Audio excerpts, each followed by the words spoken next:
The AI revolution is forging new communities.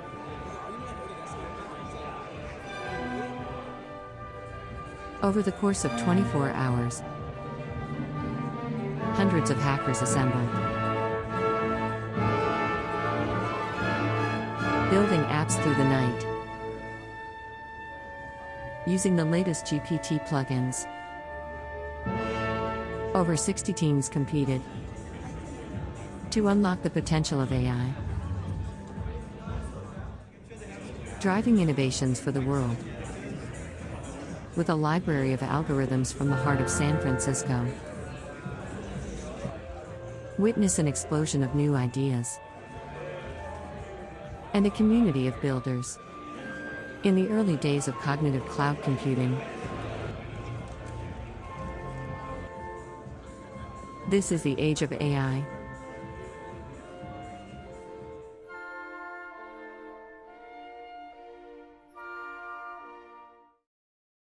I'm one of the founders of Cerebral Valley. You might have heard of Cerebral Valley, started from a meme on Twitter, or we're actually building an organization on top of it.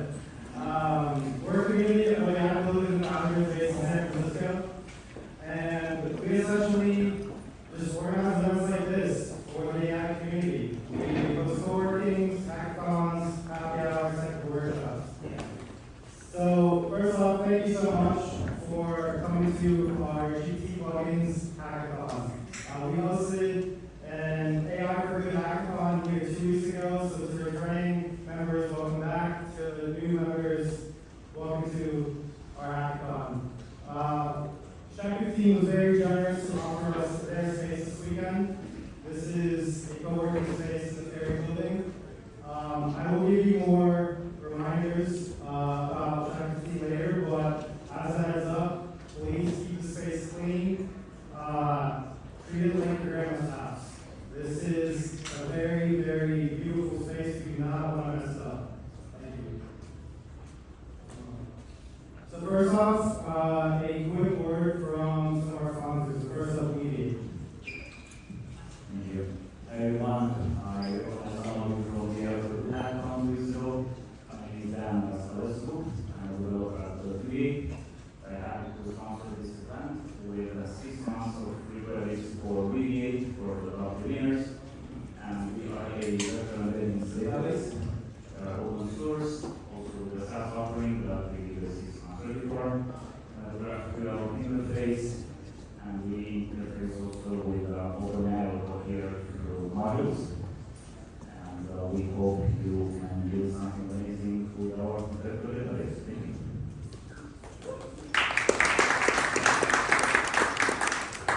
Thank you, Dan. And now a word from Harvey. Hi there, I'm Ryan. I run this Twitter account called AI Pub. I'm also judging this event. I'm not actually an employee of Harvey, but I work very closely with them recruiting. So just wanted to tell you a little bit about them. They're trying to hire world-class engineers. You may have heard about them lately. They are a language model for lawyers startup. So about their product, they have 2 products. The first product is a platform for lawyers to do a variety of knowledge work. So they allow lawyers to do legal research, niche knowledge of the law. They allow lawyers to generate long-form legal contracts. You can say generating an NDA subject to that concern. They also have a platform that allows you to do an advanced document Q&A over hundreds of pages. They have a second product. Not trying to write that they get it right. I think gives them a shot at becoming a $100 billion company. They are very private about this, but anyone who applies can get a preview of it. In terms of backing, they've been backed by the OpenAI Startup Fund and world-class angels, including Cerebral, Eli Gill, and Jeff Dean. They just raised their Series A from Tier 1 VCs. Can't say that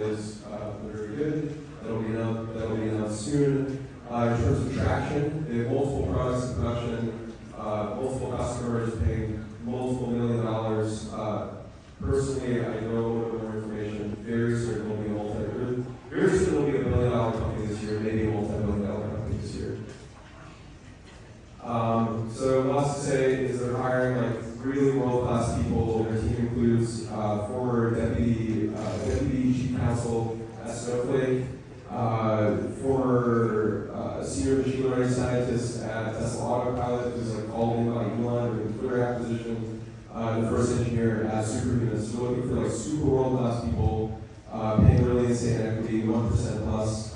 So if you're interested, you can learn more at careers.harvey.ai. You can talk to me, and then there's actually just a really simple like 2-line form if you want to indicate interest.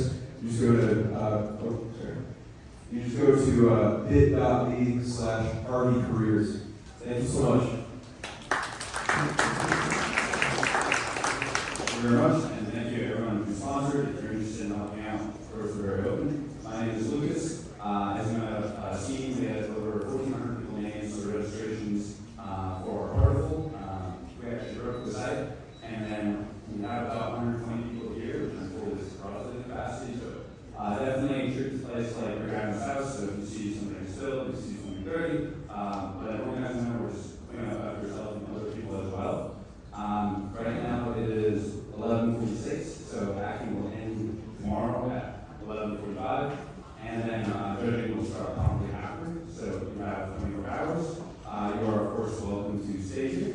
Same will apply. And then, like last time, we will not allow any prior projects. So make sure any code you work on, obviously you can use open source libraries, is created after we get started. We are allowing up to 4 members per team. You can try this to be split. And then there's no minimum, right? You can have 1 person, you can have AI for your whole project. And then if you want plugins access, we're guaranteeing like 1 member per team, so not necessarily everybody. In the Slack, we have drop links for everything you need, so the waiver, the plugins, press form, etc. As for the prizes, so like last time, this was organized very quickly, so we shout out to OpenAI and of course the Cerebral team. And we have 3 different prizes, so starting from 3rd place, we have $1,000 cash, so just send directly to your team. And we're really excited and thankful to Yorn from the National Team providing 2 panels of 1-year TAC memberships. These are worth $1,800 each, and $1,000 across 6 memberships. Then you guys are running on me over there. He's running residency, including fast tracks for his venture studio. So those are worth about $20K each. And then as you know, gave MC the last hackathon. They're doing $500K with a 2.5% equity hit. And we'll be doing fast track interest for that. Then for the second prize, we was up to $2,000 in cash. We're working on, of course, getting more sponsored. And then our grand prize also includes 1 year free rebate credits. I believe this is unlimited, so it's probably the greatest deal I've ever seen. So definitely worth it. And of course, $3,000 in cash. So if you have any questions, let us know. And let me pass it off to Kevin talk about it. Yeah, so another quick update. In terms of Chat 15, doors close at 10 p.m., so if you're staying overnight, if you exit past 10 p.m., you can't be let back in till 7 a.m. tomorrow. In terms of judges, we have a stacked list coming from the venture world, from the startup world. Here's some of the names that are coming through tomorrow. Folks like Robert Cerebral, Yorn from Shack Water, and a plethora of other folks as well. So thank you so much to the judges for spending their Sunday and coming through to judge these projects. In terms of plugins, I know some of you have questions about plugins. We sent out an initial grant of access yesterday for folks that are still having trouble accessing plugins. After the kickoff starts, please come line up and meet us here. We need to get a list of your emails to send to OpenAI, and then OpenAI will grant access on your account. So if you don't have access yet, just after this kickoff, come see us up here and we'll get you situated. In terms of resources, use that QR code and that'll get you started on the ChatGPT plugin docs. Thank you. And now, a quick word from our MC, Peter Lyden. Whoa, thank you. I don't know if MC is the right word, but the team asked me to basically step back a little bit and go beyond the kind of details of what's going on today and put it in here. I'm one of the early members here at Shack 15, so welcome to this place. But more importantly, I was working with Founders of Wired Magazine at the very beginning of the internet revolution, the digital revolution. I was with that company team. I basically ran it as the managing editor in the 80s and 90s. I had a couple of my own startups, new startups that come off of that. And I kind of watched this story from the beginning of the kind of early 90s. How it's played out. And since that time, because I've been through this drill many times, there's been other kinds of technologies. There's been a crypto thing, and there's been a couple we're all talking about, basically the metaverse, and there's all kinds of different mini-manias that basically have happened in the last 25, 30 years here. But one of the things about being an OG, who's been around the block for a while, lots of things, is you can see what really matters. And I will tell you that this generative AI explosion or revolution, or however you want to say it, really is the only thing that really can compare with right now is the being of the internet.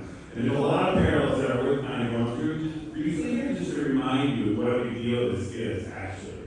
I mean, when we started in the early days of the internet, the internet had been around in academia, it had been around in kind of used in kind of certain circles behind closed doors, but it was essentially opening up of this technology through web browsers, the various things to the world. Getting in the hands in that time, it was the 20-somethings or the 30-somethings, entrepreneurs and technologists who were all hanging out in the south of the market there, which is where Wired was as well.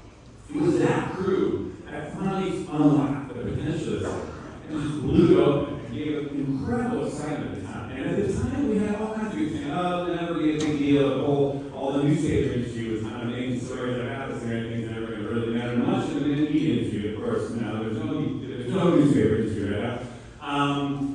But also there were people that were freaking out about it. There were people like, oh my God, all that stuff, you're going to be able to do this stuff. And they're like, no, can we really let people have this? There were people who were saying, well, what's up? Amazon, how can we start from off anything? Who the hell's going to want to either put a credit card on the internet, let them buy a book through this Amazon thing?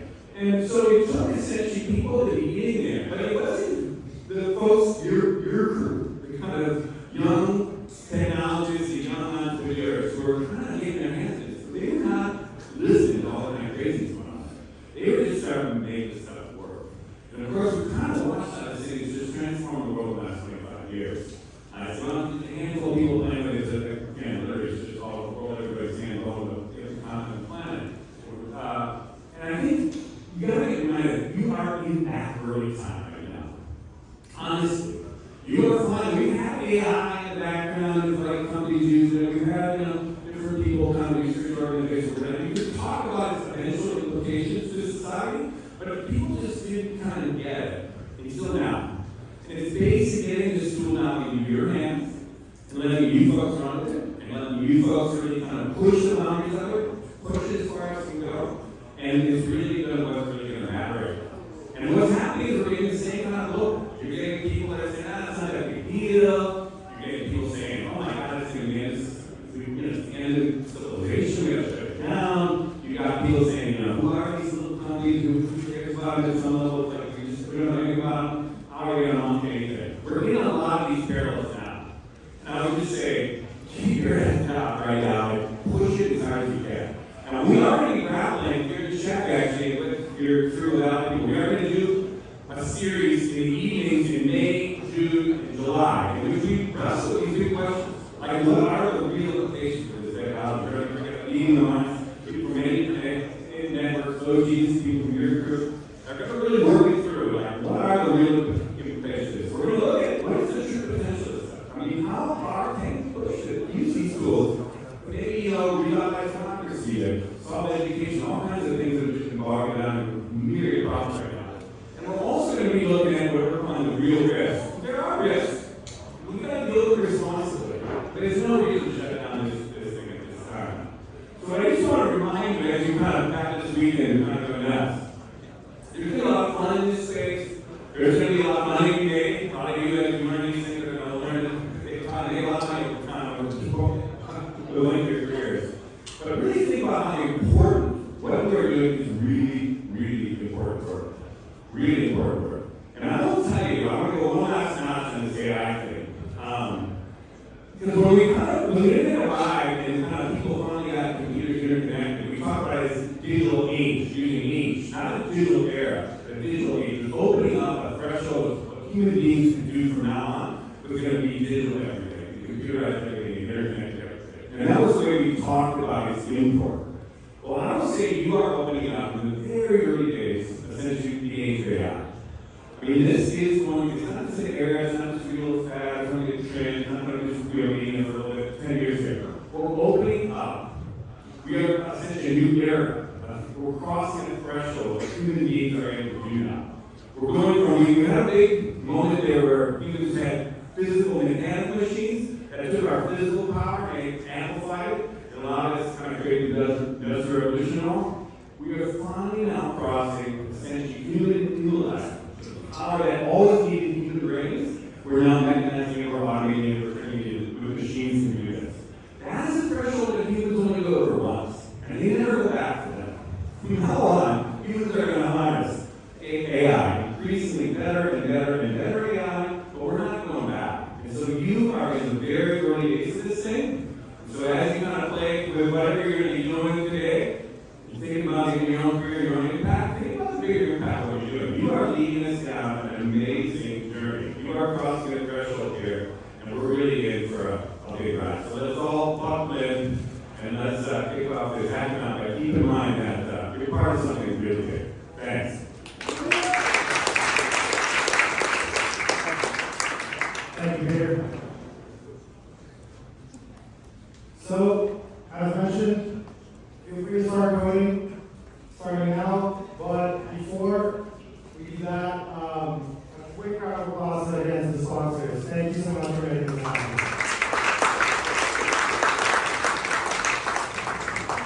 So, as mentioned, coding starts now.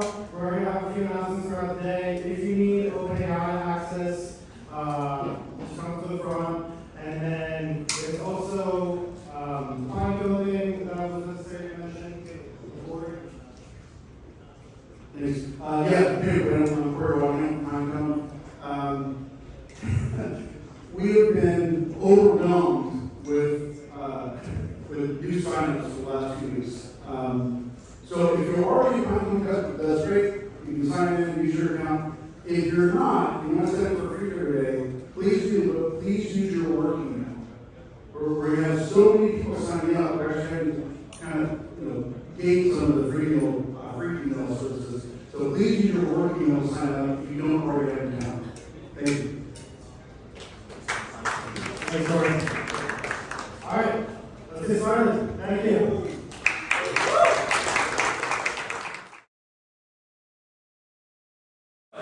If you're inviting anybody, we have closed since we are at capacity. This time was very exciting. If you were at the AI for Good Hackathon last time, we had 120 participants, we had 32 submissions, 50 game prizes. If you could quiet down real quick. Thank you.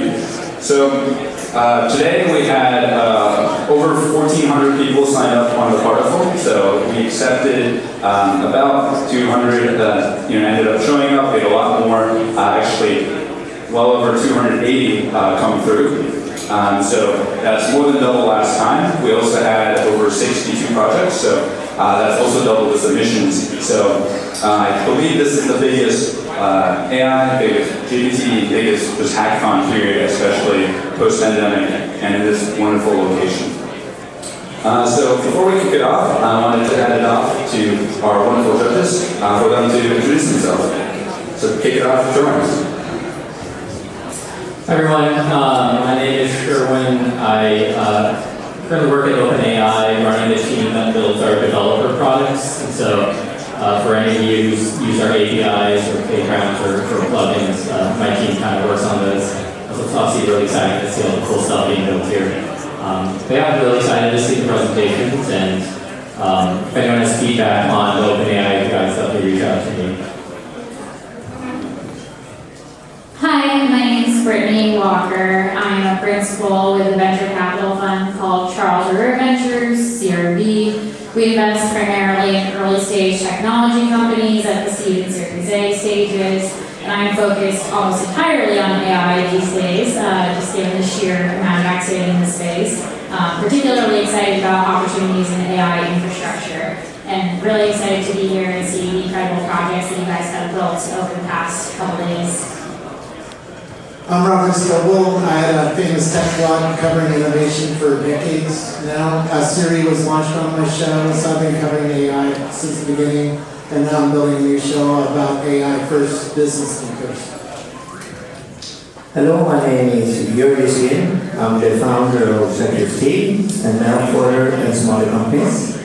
I started Meltwater to help the next generation of entrepreneurs off the ground. And my plan going forward is to set up a venture studio with a lot of focus on AI, a lot of things that happens around here. Thank you.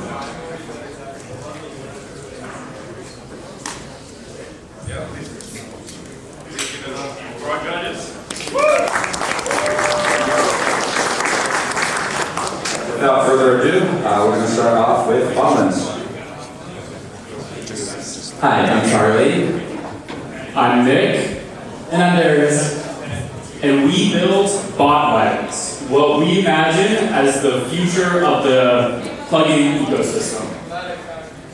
So let's talk a bit about ChatGPT. I mean, it's been a crazy platform explosion. We've seen, 100 million daily active users in, weeks, right? And so I think all signs point to this being a major platform shift. We had web, we had cloud, mobile, and now we have, chat and, GPT plugins. So if we look at, existing, app stores as a metaphor, right? All of the major apps that were successful in the past, Instagram, Spotify, Uber, they were propped up by a suite of analytics tools that allow developers to focus on the features that matter, the users that matter, and actually make intelligent decisions about their products that were informed on data and usage. So this created a whole generation of really incredible companies like Amplitude, Mixpanel, Google Analytics, which was acquired by Google, and then Flurry, right? So what's next? What happens with this plugin ecosystem that all of us are on ground zero for? So as I talked about before, we're moving from web, mobile, cloud, AI. What can we build that actually lets us make incredible plugins? So we saw, let's take an example plugin, right? We want ChatGPT to call Wingstop, to call ESPN, DoorDash. And the idea behind this is that we're building out, an ecosystem of plugins where the interface is natural language. So you could imagine asking questions like, hey Wingstop, can you go order me a pizza from DoorDash when my basketball game starts? And it would be able to do that. That's something that's incredibly useful for, I think everybody here, right? But the issue is if you want to make intelligent product decisions, if you're Wingstop, ESPN, DoorDash, Instacart, any company that's building on this, monumental platform, you need some analytics tooling. So you need a middle layer between ChatGPT, Wingstop, ESPN. All of these plugins need something that actually shows the event that happens and allows people to aggregate data. So let's talk a little bit about what we built. And so you guys being here probably felt this pain as you're building your plugins on ChatGPT. There's a number of different questions you might want to ask. So for example, how many people are using my plugin? Where are my users located? These are pretty fundamental questions that really help you measure what you need to know in order to act and create a better product. So let's take a look at what we built in this experience.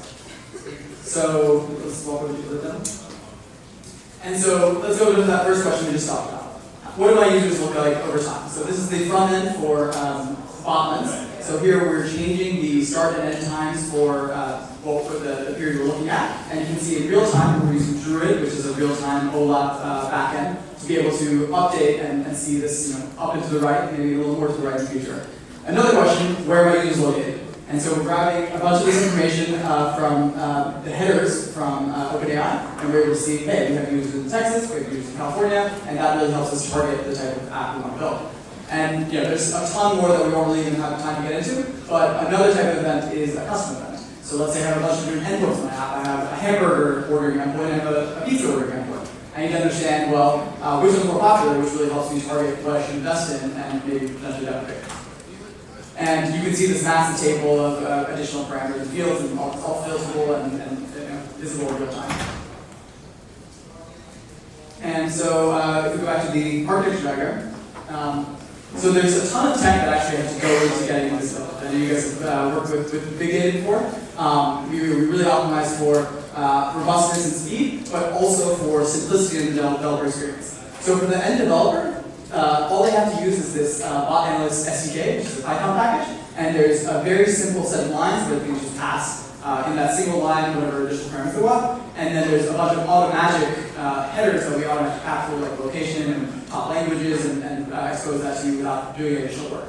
We take all that data, we put it in an event collector, we run a Druid, which again is giving us super fast sub-second for queries, and then we have a reporting API which powers that amazing front end, as well as, of course, a ChatGPT plugin. So if we take a look at ChatGPT plugin, of course this is the future, why we're still using web. You can ask questions from this plugin, like, tell me about how many conversations I had in the past week. And this queries across that same data backend and gives us the counts for that period, as well as I can create plots and charts and have those returned based on the queries I go. And so this will, here's an example of that release over time. And you can imagine, in the future having more intelligent insights like why are my users going up and down and what are the patterns going on here. We hope this is something that literally everyone here could use if you were building a plugin.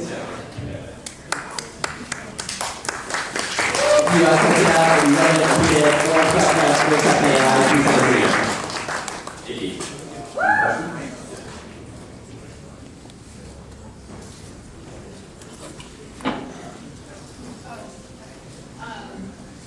I guess if you guys were to take this to the next level, either your hackathon or in the coming days, what would be the next features that you add on to the product?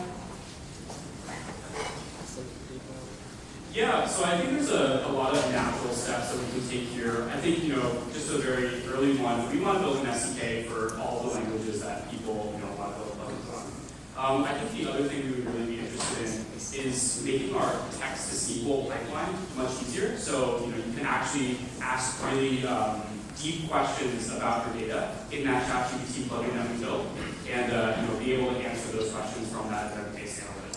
I think our intuition here is that right now, if you want to build a plugin, you're pretty much going in blind as to who your users are, how they're using your plugin, what parts of the plugin you're using, and how GPT-4 is actually deciding what plugins to call. And our goal, just going forward, is to answer all of those questions and really give people insight and sort of take their hand and lead them forward into this new plugin platform.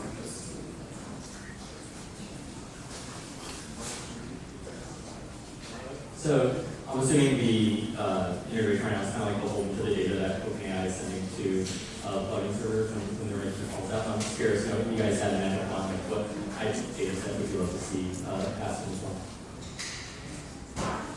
Yeah, that's a great question. So it's actually, there's a number of fields that you can get already, like locale, and we got sessions and conversation IDs, which is super helpful. What would be more helpful would be like IP address and things that would give us more really personalized. I think the way we also do this platform is really building like a developer suite, and so having additional fields for customize and personalize your user experience. I also think one thing that's important to be clear here about is we also allow custom tracking. So in that call we have, you can add any number of additional parameters like the latency for the call or some like personalized success metric and track all that information on our platform. But certainly I think in the future, right now we have to patch together and sort of infer the unique user because OpenAI right now has that timeout. The unique user ID is only valid for 24 hours. And so we're patching that together based on the conversation ID, which is set. If OpenAI allowed us to get access to that unique user ID that can expire over 24 hours, that'd be really instrumental in helping keep it on. You could also mention using the strats. That's a pretty rational. All right, let's give us Colin. Thank you.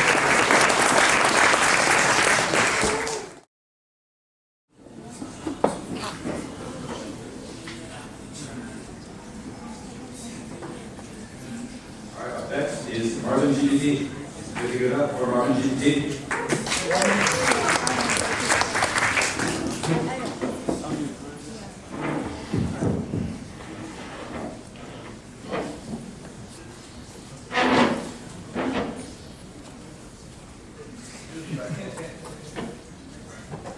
Hello. All right.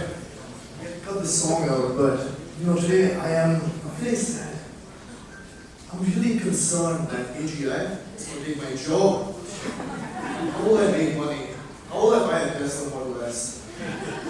I just want to be unique. Is AGI going to take my job? Oh, he looks sad.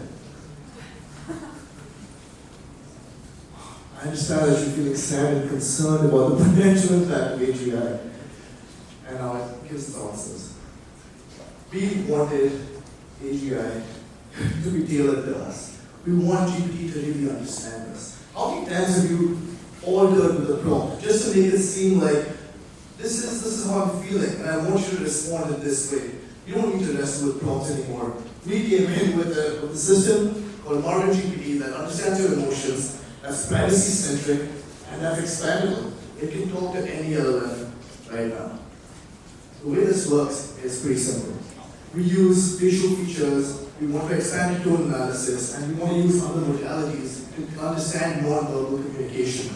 So much of our communication is just us looking at each other, understanding how someone's feeling, and altering or tailoring our response to them. Marvin GPT understands that and responds in the way that is best served for you. Let's give an example of where my teammate Ash is feeling happy. And he wants to find movies that really just fit his mood right now. You can ask, all right, please recommend me a movie for me to watch. And he looks happy. Marvin GPT will understand this. If they should allow us. It can tell him you're feeling happy, and he'll find the best movies for his mood right now. Chef, oh, I love that film. I love that movie. All right, so this is most of the information we want to get. You can also understand when you're angry, when you're surprised, when you're upset. We've put in all these emotions and can figure out tailored responses accordingly. The impact and the users for this are crazy. Customer service bots. If you're angry, you want United Airlines to know that you shouldn't have delayed your flight. This can respond in how you're feeling and just write an email accordingly. If you are excited, you're going back home, it can play jazz music by connecting to Zapier and the atmosphere is set when you're at home. Therapy is a big one as well. People are talking to GPT to get advice and see what's happening. This is how GPT can truly understand you. Our goal was to put EQ into GPT so it can truly personalize, understand, and respond to you. Thank you.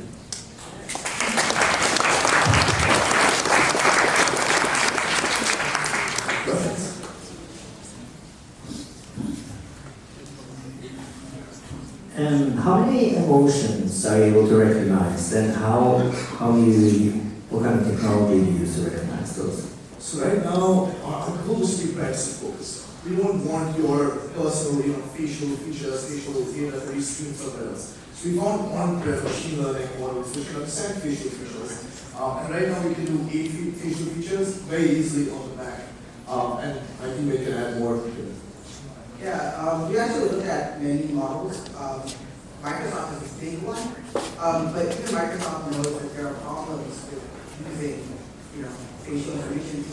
The deeper I dig into their documentation, they were afraid of police using that for many reasons, and so we had to find a way to keep the data on your device, and we found the perfect library, the perfect JavaScript to do it right in your browser. We don't have the data, we will never get that data. It's streamed on your computer, and then it's sent back to the prompts are sent back to ChatGPT.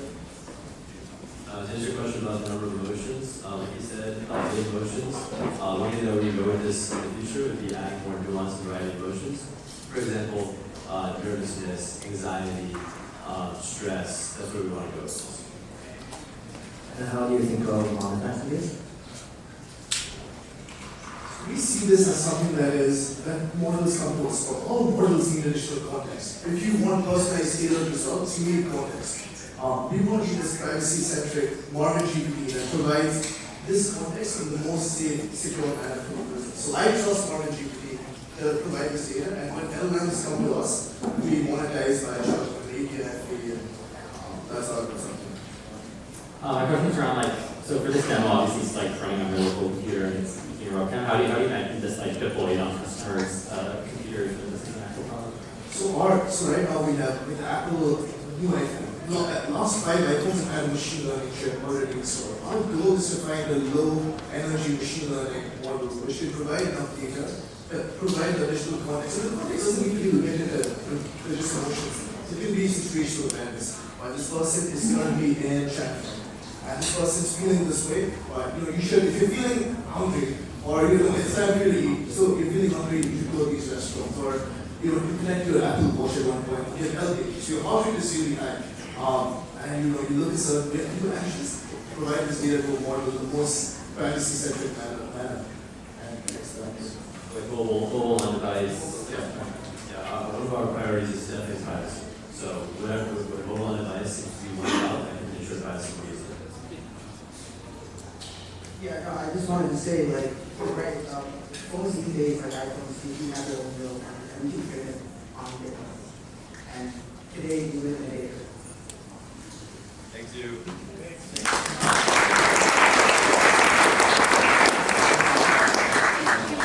Everyone is curious about the actual technical challenges or the technical side. We're planning on using every domain pretty much with the LLM inside, and then use reinforcement learning with humans to solve the problems.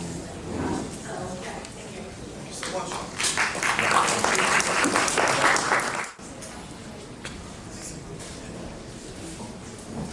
Next up is InfoGP. Observe, team observe, sorry.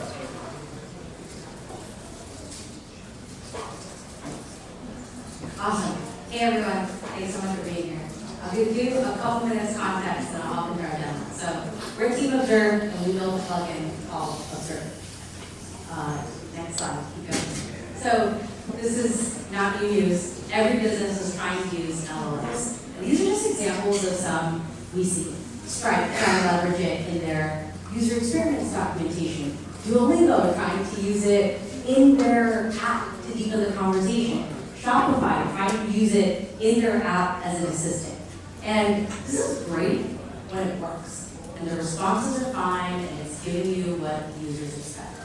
But LLMs can give you bad responses or wrong responses. Example, Instacart recently launched their chatbot where you can ask Instacart based off of a list of ingredients, write me a list of ingredients for pupusas. And totally inaccurate response, here's a recipe for a delicious popcorn. And this is not uncommon.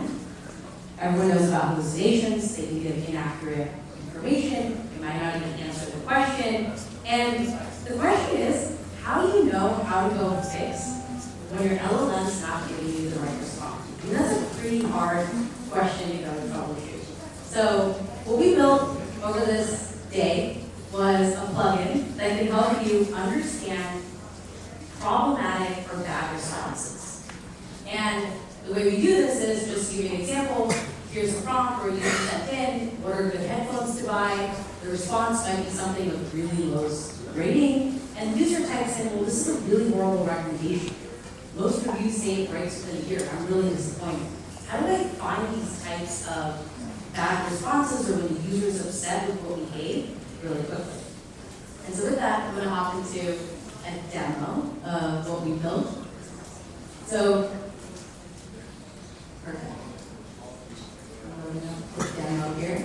So if you scroll all the way to the top, can I just open up a new one and you just show them? Here we go. Awesome. So I just pointed it to my data set. This could be anywhere. It could be in a data lake, it could be in a data warehouse. I can just ask it, hey, would you help me understand my data located in some file in our warehouse? What we're doing under the hood for all of the text that users generate, we're generating embeddings. These These can be OpenAI embeddings, they can be Hugging Face embeddings, they can be Digital Bird, whatever embeddings that you want to use. We embed all of the text into embeddings, and then we actually run an HTTP scan and cluster those embeddings. So in this example here, we have clusters where it's saying cluster 0. Customers report various issues with products, including incorrect items, poor quality, poor lifespan. The sentiment is negative. Cluster 1, customers share mixed experience with various products. The sentiment is mixed. So today, the best, we hear product managers that are trying to use LLMs in production talk about, the best they have is to pull this stuff into a spreadsheet. Someone's manually going through, looking at the responses and asking, is this a good response or is this a bad response? Using our plugin, boom, you'll immediately get clusters of semantically similar responses that identify problems. And then I can go in and say, well, all right, let me visualize my data. Tell me the clusters that I should go focus on. And we're actually using dimensionality reduction. If you're familiar with something like TSNE or PCA or UMAP, we're actually using UMAP to go visualize the embeddings and the clusters. Again, we just asked, the plugin is visualizing and creating embeddings. Each of these represent the clusters that you just saw in the video before. And the goal with this is you as a user go in, figure out where your app's not giving you good responses, go fine tune your LLM, go prompt engineer the heck out of where the responses aren't good, and give your users better responses. The world of analytics for LLMs isn't going to be tabular. It's going to be looking at embeddings and understanding them and using them to troubleshoot, and that's what we're going. Thank you.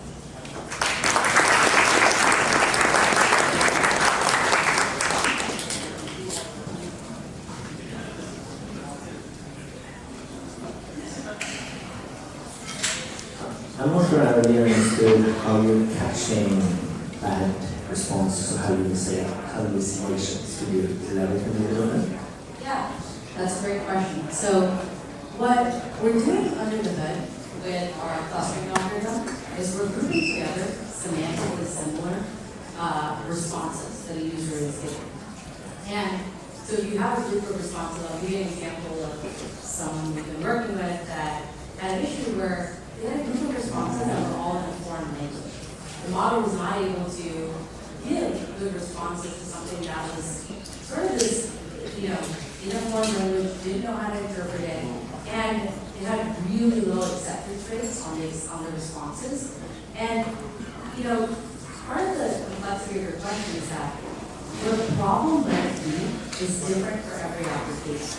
For Shopify, it's recommending wrong products. For a translation app, it's doing wrong translations. So being able to identify those semantically similar groupings of entities and then rank them by scores or acceptance rates or rejection rates is kind of the way that teams will be evaluating LLMs. Do you have any?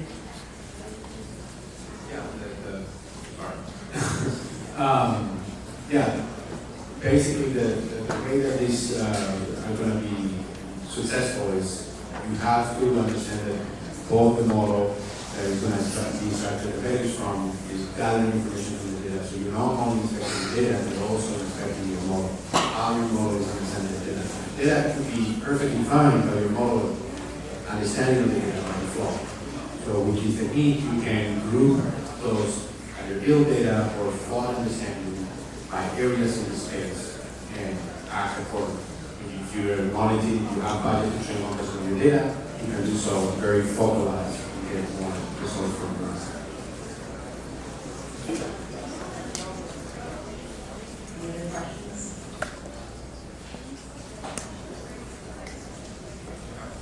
Thank you.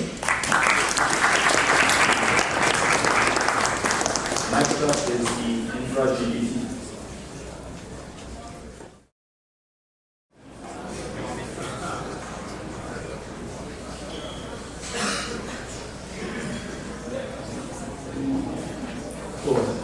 So we are infra GPT. What infra GPT does, it lets you talk to your servers and automate your DevOps team almost completely away. So you can spend less time looking at this guy. at your AWS?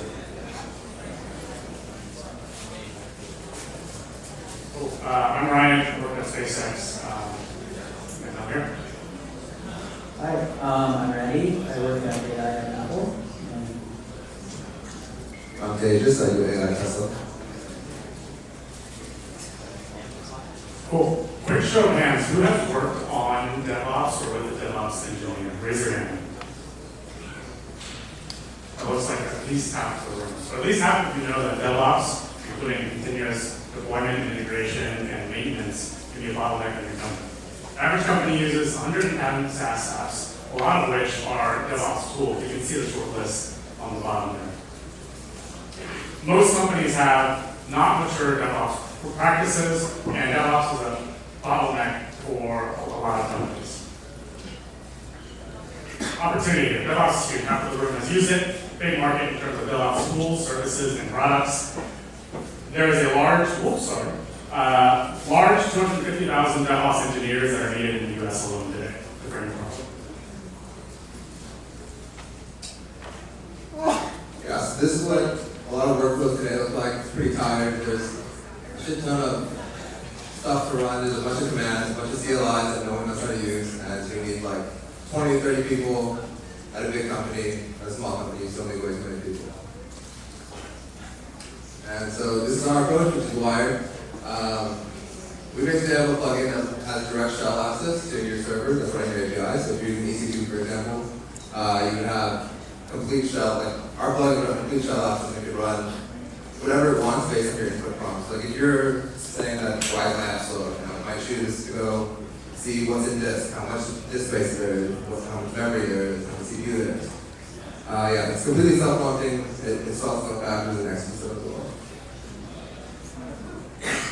So example use cases of this would be, it could be applied to a lot of different cases where DevOps is needed.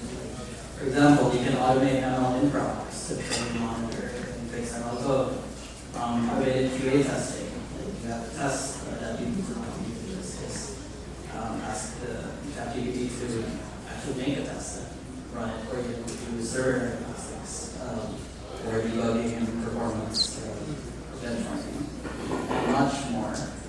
So this is one example where I just asked it what ails you in my sweet server, and it outputs like all of the system logs, and it says it's healthy, like the memory usage, and how much disk storage is used. Other examples of this on the next slide would be the self-train and monitor and fix our code. So we have a script here where we have a training script, and we essentially had a bug in it, and we wanted to automatically detect this bug and make changes based on that. And it can also do like benchmarking as well, as we can see in the demo. Alright, I'll try to speed up this demo, but so this is just the first what ails you in my sweet server. It looks at what commands are available to it, there's a D message. It sees there are no errors in that log file. It goes looks in other log files. Looks at syslog, and it explains everything that was in syslog and a recommendation at the end. So this is what one of the judges did, stress testing an endpoint. So we had an endpoint that just had a picture of Sam Altman. We wanted to see like how many requests per second can it handle. So our plugin installed, ran, and basically did the entire stress test and then plotted it after the report. This is the transcript that we were mentioning. Yeah, so basically, initially it ran the transcript. So our bug was that we made the batch size really small. So it's not optimally using GPU memory. It's using 1 gigabyte up to 16 gigabytes maybe. And so basically all these commands you're seeing just like fly by or like the plugin basically saw that the memory was low, recommended that increasing the batch size, edited the code file, started training again, saw memory again, and had a recommendation to increase batch size further, and then prompted for yes or no. So this is basically ML ops completely done end to end. So obviously it's not going to be as good as they look a human, but it gets you 95% of the way there.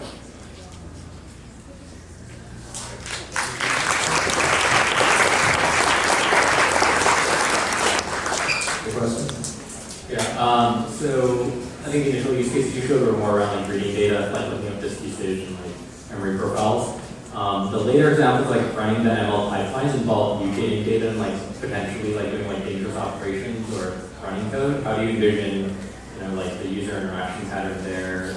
It seemed like you weren't really like confirming with the user if they wanted to actually run things. So yeah, just your kind of concept on that. So is your question like, how would you handle like making sure your data is safe? Yeah, or like with DevOps, anytime you're running a command, it's potentially a very disruptive command. And so how do you envision the feedback process with that? Yeah, so like commands can be very destructive, so you want to give this to someone at a level of trust that you have for your DevOps team. But like for the purpose of Hackathon, you don't have a moderation on it, but ideally probably a meta plugin that handles moderation. Kind of similar to OpenAI does. OpenAI, based on the adoption of ChatGPT, moderates without what the model is and decides whether to moderate or not. You have something similar with another plugin to do moderation. Yeah. You could also add some stuff on the input prompt with some context that might not be too much. But I want those.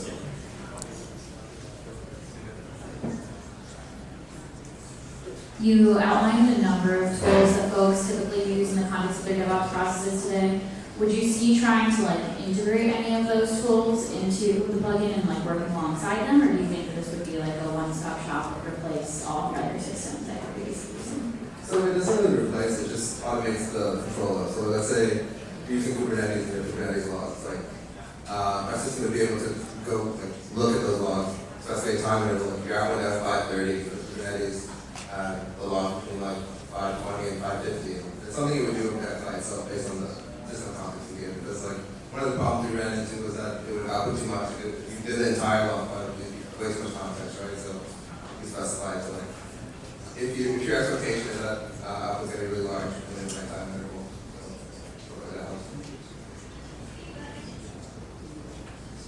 Yeah, please give it up for everybody.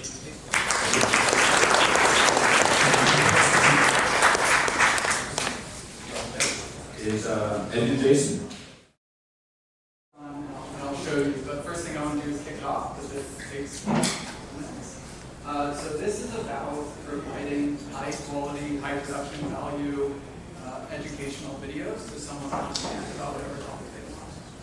So I'm going to say, maybe I should take everything from the copy. What's a technical topic, like code? Sorry? Move the mic closer. Closer? Okay, all right. Like the code. How about, Rust ownership is like complicated. Rust, right? Concept of ownership. So I'll say, teach me about ownership in Rust. Okay, so hopefully this doesn't fall out. I'll show you an example video in the meantime. So here is a video that one of the judges earlier generated when they were doing it.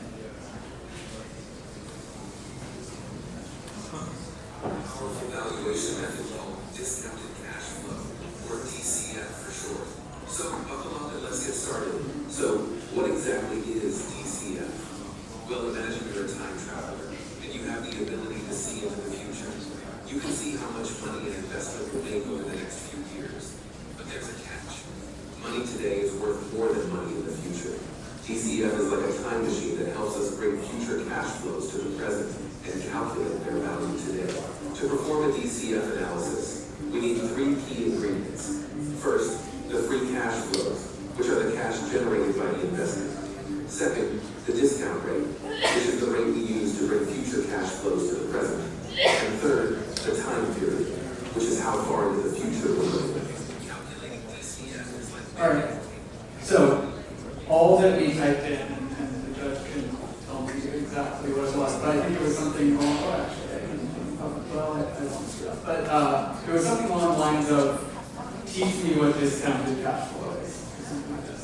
So what's going on here is a combination of convincing ChatGPT plugin interaction to like do the prompts that I told it to, doing a bunch of prompt engineering combined with a lot of markdown munching and markdown to HTML and headless browsing to do Puppeteer to take screenshots of those HTML pages and then doing speech generation, like a voice script based on the slides created, to 11 labs to generate the voices, and this is an off-the-shelf voice, we could do much better, to creating clips with FFmpeg, combining it all together, adding background music, that kind of stuff. And altogether, it ends up being this way that students, just even in its current state, could create high-quality educational videos that are engaging and motivating. This is like how people are consuming a huge amount of their educational content, is created YouTube videos that are engaging and enjoyable to watch.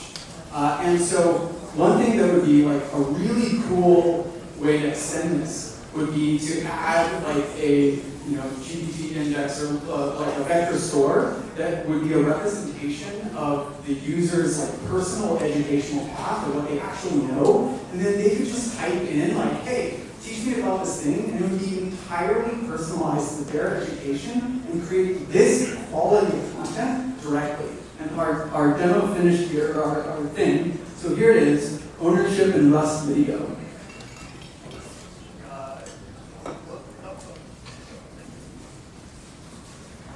Hey there.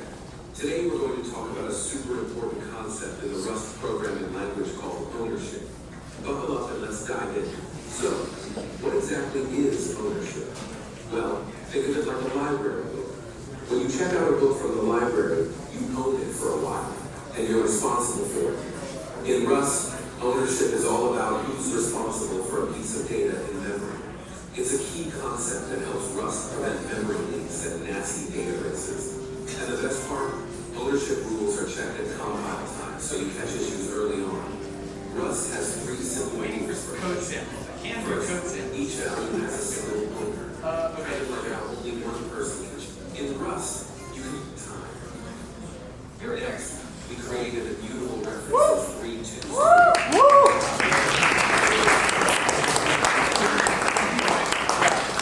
Thank you, Jason. I'm done. All right.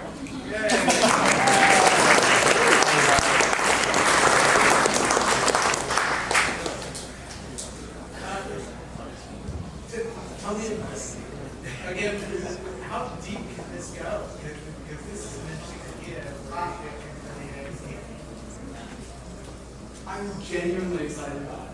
So I was hacking on completely random things all day, and I went home, and on the way home, I was like, holy shit, I should build that. And I started at 11 p.m. last night, worked until 5, slept for 3 hours, and came back in.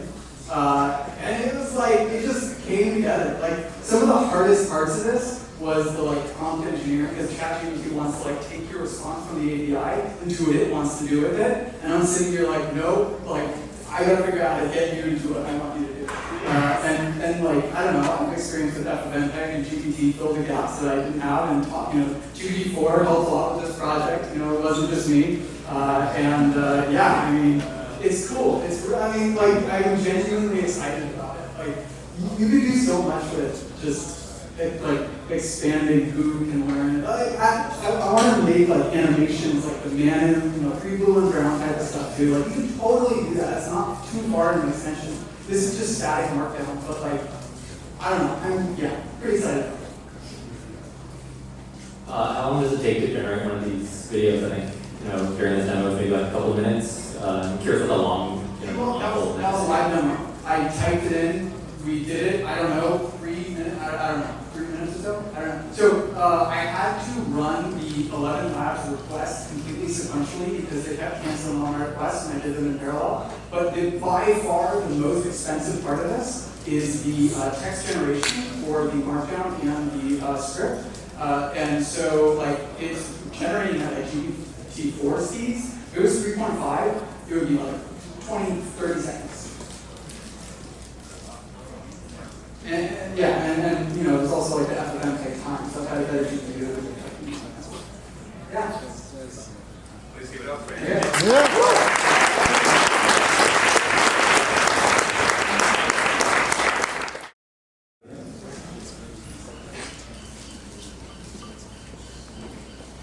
I'm John. And I'm Travis. And once we get this up here, you'll see that we created a lot of piano this weekend. Can everyone hear me okay? Yeah?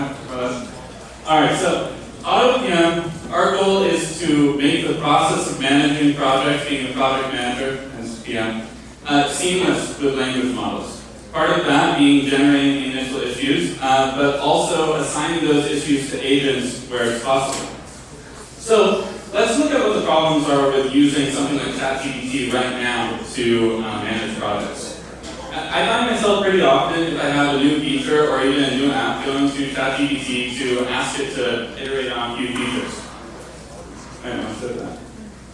And so, for example, we were thinking, looking out the window, what if we had an app that was going to allow people to book tickets on ferries? You might put in a prompt like this, I'm writing a new app, booking tickets on ferry, brainstorming ideas, to have it help you come up with, a few of the pages. It just takes some of the mental pressure off of you. Then you might take those pages,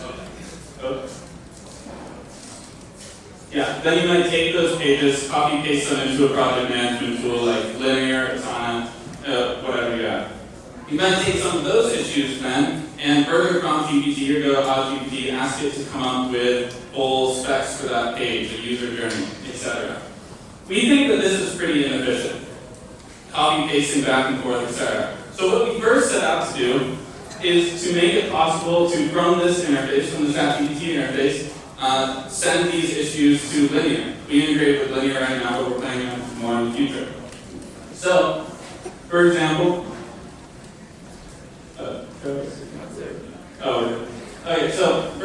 you might have an issue like make the settings page. You can just tell GPT, I'd like that settings page to be an issue in Linear. So that's what it's doing right now. It's sending that issue to Linear. Now, this is a pretty deep integration with Linear.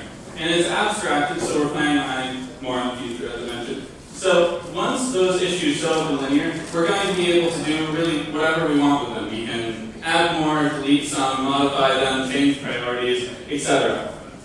Already, we think that this is a pretty useful paradigm, being able to just send stuff to Linear and modify those issues without copy-pasting back and forth. But it does go further than that. In a second, you'll see when these issues pop up, Linear has a feature where you can assign issues. Well, what you can do with our tool is you can assign one of these issues, to AutoPM. What that's going to then do is send that to GPT-4, which can decide if GPT-4 is able to do it, and if not, send it to an agent that has a set of tools. So essentially, we have a full project management workflow from drafting what the issues are going to be, sending those to Linear, assigning those issues to agents, and then finally reviewing the agent's outputs. So as you can see, that issue that was assigned to an agent was just sent to interview automatically. We can now go in there, see the content that GPT-4 has just generated for this page of our application, and we can even prompt it more, add other content, and send it back to AutoPM for more iterations. We think that as agents become more and more capable, people are going to need ways to manage large amounts of agents in sync with real teams. Why build new tools for that when you have great tools like Linear that with a simple integration with a chat interface like ChatGPT can do everything for you? You can manage agents doing tasks and humans doing tasks in the exact same place and let them work together. So that's our vision for this project and what we've built so far.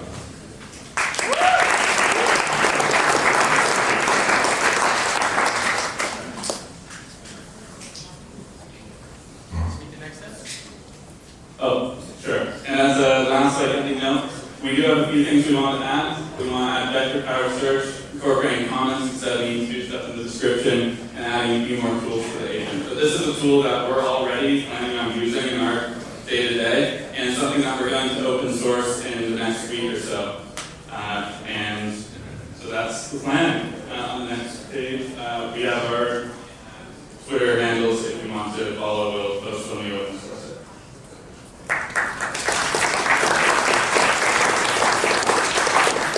What surprising things did you guys learn by building this? Well, one of the things that we learned was just how inconsistent agents can be. And one of the things I think that we uncovered is really, unless you absolutely need to, you want to just send a prompt to GPT or GPT 3.5 instead of an agent. In the future, we'd like to build a custom classifier to know when not to do this. But for now, we just have a simple prompt that, if something needs to send a message, send an email, etc., that obviously goes to an agent. If not, it goes to 4. Reason for that being that if you want long-form responses, because of the context limits, agents can't produce long-form responses, and they're also much less efficient. So that's something that's surprising. Did you use any of the projects you listed, like the AGI or RGPT or that under the hood for the agents, or did you do it yourself? Yeah, so we tried both.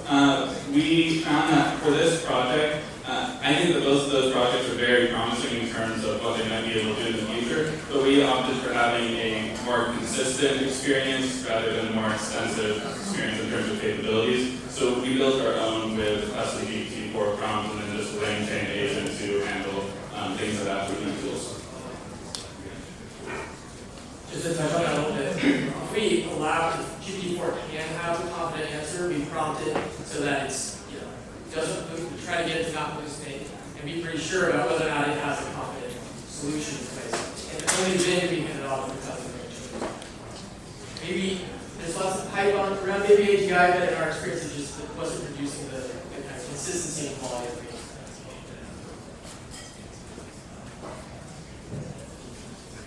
Thank you. Any chance is team motion control here? All right then, next team will be data back. Please come up and take it.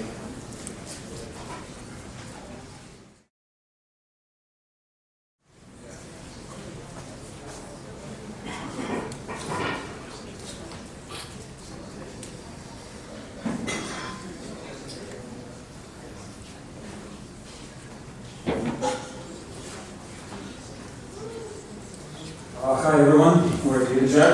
We're Jack of all trades for all your data engineering needs. The truth is, there's 1 billion users in the world who operate from Excel and make business decisions from Excel. And they don't really like SQL or Python at all. In order to answer a business question they have, to make a decision, they have to really ask someone else. They have to go to the department, ask Charlie, an operations team, to send a simple table to generate insight from. This happens every day in so many companies. I had this issue myself. I asked someone to generate some analytics charts, and they can never do that because it takes 1 day, 2 days, a week, 2 weeks to just do some simple analysis. And in fact, for analytics, 95% of the work is just data preparation. It's not even insights. It's not even like generating plots. Just getting a clean, simple CSV file in front of you. So imagine a company has a lot of Excel spreadsheets, PDF, Salesforce, data warehouse, Word documents, and an analyst who needs to make decisions.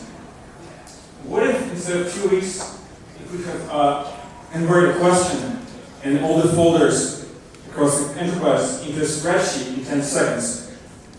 What if the next question comes up, could you generate another spreadsheet in 10 seconds? How many questions would this person be able to answer in 1 hour? How many good business decisions this person would be able to make in 1 hour? Like 100 times more qualitative judgments. Yeah, we assembled that yesterday. We hung out there, like over the snack bar, and Data Jack is part of it. spent about like 1 or 2 hours just like talking about different ideas, and assembled a really big team of 3 PhDs, and David is going to demonstrate us, how it works. So basically, imagine you have a bunch of CSV files sitting in your folders, or maybe you have a data source, like a database or a CRM. And the problem is that you have all these different tables of your sales things, and you want to be able to decide, okay, when I'm going to interact with my customers.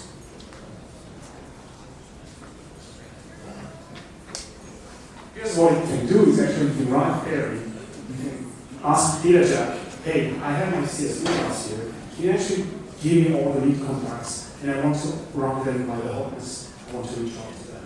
And what it's able to do is actually can go and combine multiple tables together with different columns that are not associated with each other, and then marry these tables and then present it to you.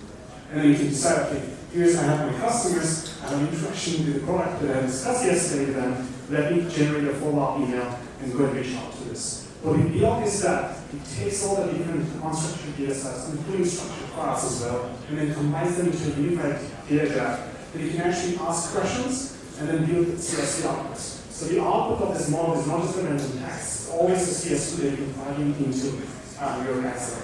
So this is the data jack that helps you jack up all your trades for your data engineering workloads. Thank you.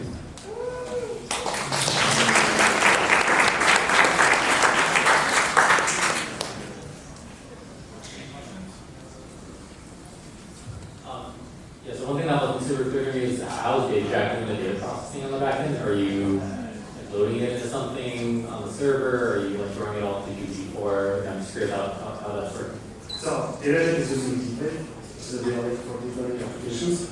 I think that's the company I'm working on. But so what it does is actually it combines all the CSV files and then it feeds into GPT-4. But what you can do is that you can have an agent per data source. For CRM, you can have a separate agent like single to auto GPT. It goes and passes all the APIs to extract the data to you, and then passes into another GPT that can make a decision, okay, how I combine the data source and give feedback to the lower level GPTs to decide what to do. You can also use the data lake or data warehouse or data as well. It sounds like you're a real advanced thinker on how GPT works. What are you learning doing this weekend that you've found? Yeah, so maybe for context, I'm the founder of Hackathon, so basically build a multiple developing for different applications. And a lot of the questions or the problems that we see that data scientists have is how they interact with the data. There's like a huge gap between having profound understanding of how the data should be stored on an object storage or a file system and versus what the backend developers that are hacking around prototypes for the other applications they're using OpenAI APIs or Hugging Face or whatever. There's this big gap. And trying to help enable these people, even the data analysts or the Excel users, to be able to have all this access to all the powers that data provides from this various data warehouse database. I think that's the key insight that I'm looking for and actually building this. I think we have this problem as well when we see how the users interact with the tools. One thing that was really surprising was last night when we were hacking this. Sissy, can you show the spreadsheets that you have? Yeah, here's a spreadsheet that's called basically generates the hotness criteria. So we want to specify what does it mean the lead is hot, right? And we say lead is hot is when sale volume is greater than $600. Lead is warm when sales value is between $200 and $600. And cold when the sales value is less than $200, right? And we ask DataJack to generate first name, last name, email, a product column, which doesn't exist anywhere in CSV files. It doesn't exist. There's no product column.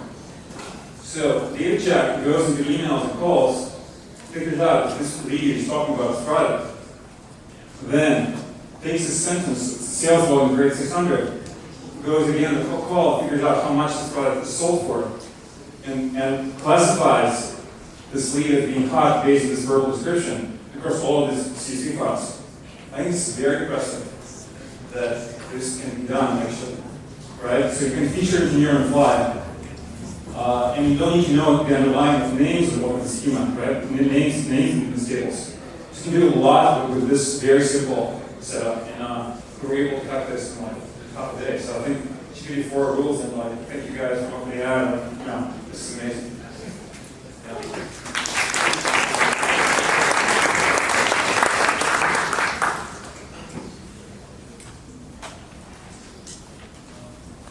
Give another round of applause for all the projects that submitted. The judges will now go to the conference room to confer. And while we do that, we are bringing with food. And we get to hear and listen to Peter Lighten talk about the great progression and give some context to all of this.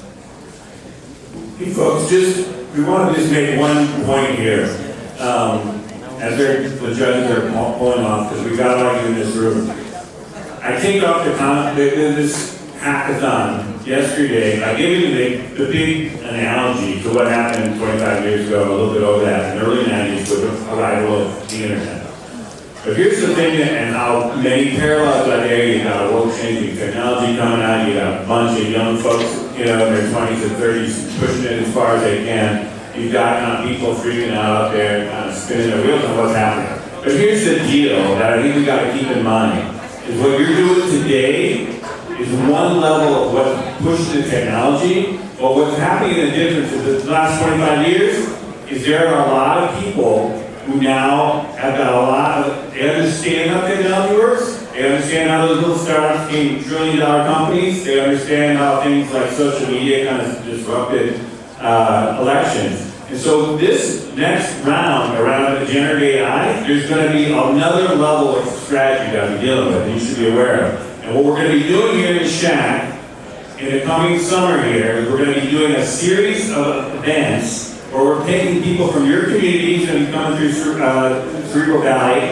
We're going to be taking the OGs who have been through this building before. We're going to be taking business leaders from corporate. We're going to be taking government people. We're going to be having a conversation about 3 critical issues that could really go wrong for this industry. One is, what are the real implications of this? What will it actually be able to do in the next 10 years? And what kind of industries and fields will it disrupt? And which will improve? That's one that's in the May event, May 24th. The June event is going to be the positive potential of this technology. We want to counter the narrative of the negative narrative out there, that this stuff is going to bring all this craziness and put everyone out of work. And, robots are going to be our overlords. So there's going to be a look at the real positive potential of this technology. That's going to be the June one. And we're basically going to get the July one is going to be looked at the actual risks. There are risks, and there are things we have to address responsibly as a industry here, emerging industry.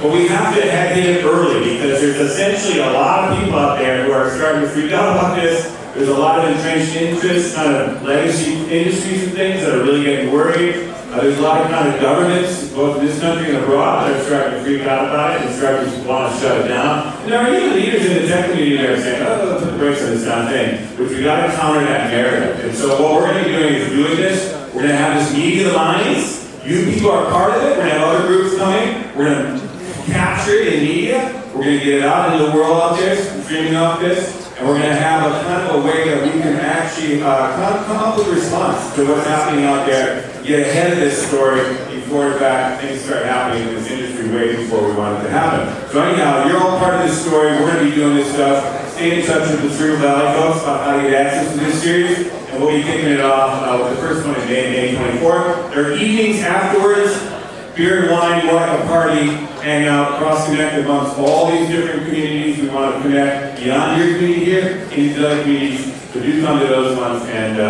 let's do this right. It's going to be a long period here, but it's going to be one that's going to be a hell of a run. So anyhow, for now, take a little break before they come back to the winners, and it's great to see everybody here. Thank you.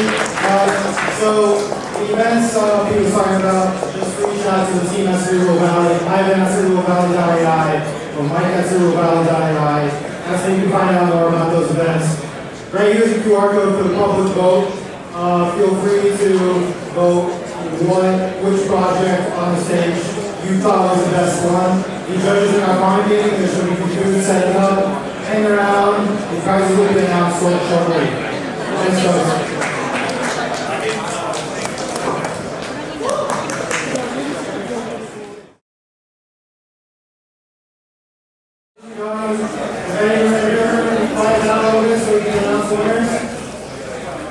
You can hear me not once. You can hear me not twice. Thank you, everyone.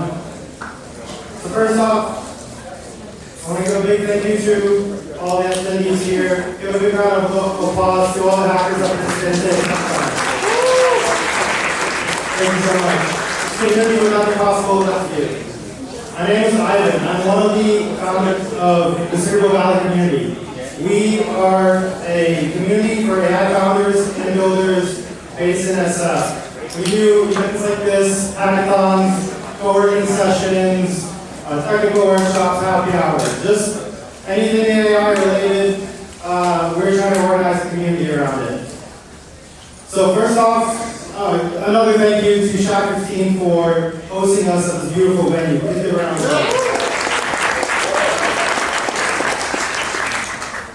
And a big thank you to our sponsors who made this event possible. Would not have been possible without you. Give a round of applause.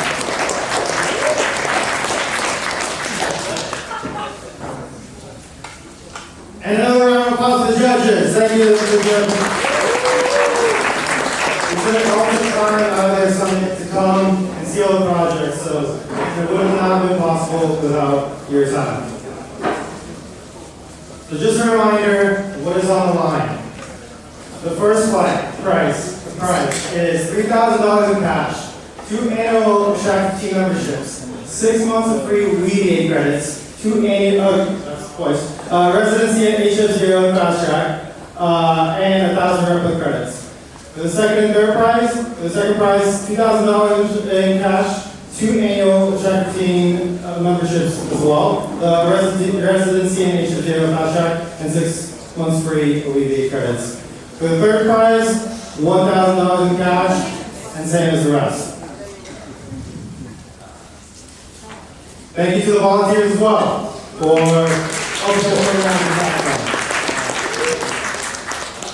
Alright, so drum roll please. For third place, $1,000 in cash, 2 annual Shaka team memberships, Auto VM.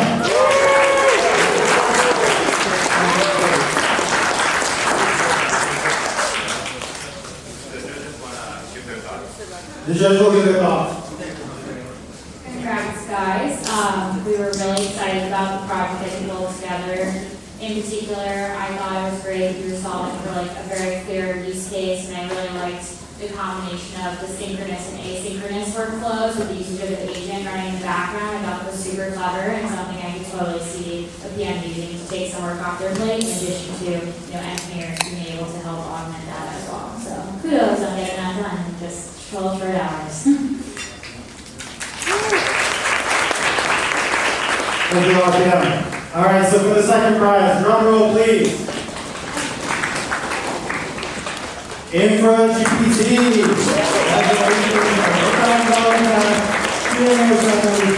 Residency, fast track, and 6 months of media credits. Come on up here. Judges. Yeah, congrats guys. We were really impressed by the demo and kind of all that you guys have built. The thing that was particularly impressive is just like how close this demo is to some product that's probably really useful for a bunch of engineers. I personally would love to start using something like this and just like feeding in all my Kubernetes logs. So much of DevOps, just like engineers looking at logs, looking at data, and trying to make sense of what's going on. And so, yeah, really impressed by the product and the vision that you guys have here.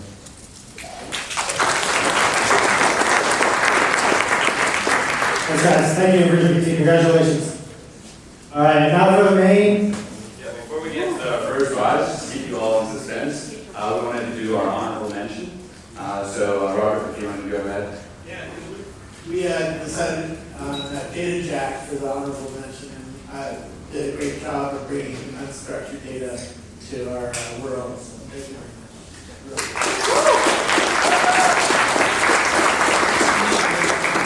And then for the audience choice, just crunched the numbers, so it was actually really close. Rank choice was, but the audience choice was Eddie Jason. Congratulations. All right, drum roll, please, for first place. Who's getting this big prize? Come on, Robert, man. Eddie Jason.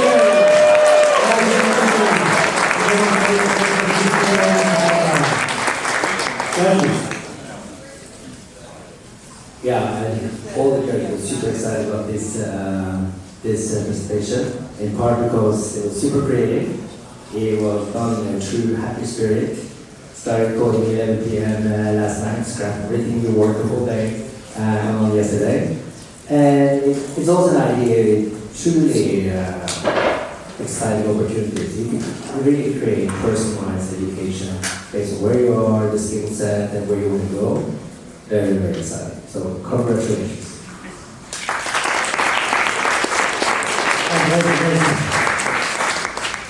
All right, folks.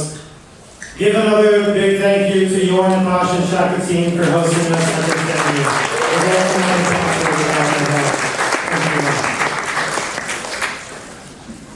Also, we have future events happening. We have a career fair happening on April 29th. So if you're interested in joining a career fair, AI career fair, scan this QR code. We're partnering with this company called Skyworker AI.